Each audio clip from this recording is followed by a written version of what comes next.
भगवान मंत्री मानक पई अपेक्षा करती नहीं, तांको पई समस्ते समान। मंदिर एवं तीर्थस्थली मानकरे थिबा वीआईपी कल्चर नहीं प्रश्न उठाई मद्रास हाइकोर्ट।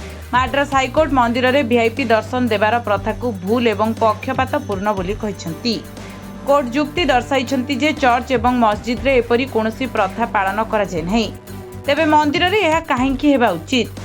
कोर्ट कहिसेंती मंत्री एवं विधायक माने यह भाबिबा उचित नुहे जे सेमाने जेकोसी समय मंदिर रे प्रवेश करिपारिबे एवं भगवान सेमानंको पई अपेक्षा करिबे। सर्वशेष रे आमकु वीआईपी दर्शनर काहेकि आवश्यकता अछि बोली प्रश्न करिसेंती कोर्ट। भगवान को दृष्टि रे समस्ते समान। एसहित वीआईपी दर्शन बंद करने द्वारा मंदिर गुड़िकर राजस्व क्षति हेबो बोली सरकार जुक्ति को मध्य कोर्ट सीधा सड़क प्रत्याख्यान करिसेंती। कोर्ट स्पष्ट करिसेंती जे साधारण भक्त एवं सांविधानिक पदवी रे थिबा व्यक्ति वयस्क एवं दिव्यांगଙ୍କ ମଧ୍ୟରେ ଏପରି भेदभाव तुरंत बंद हेबा उचित।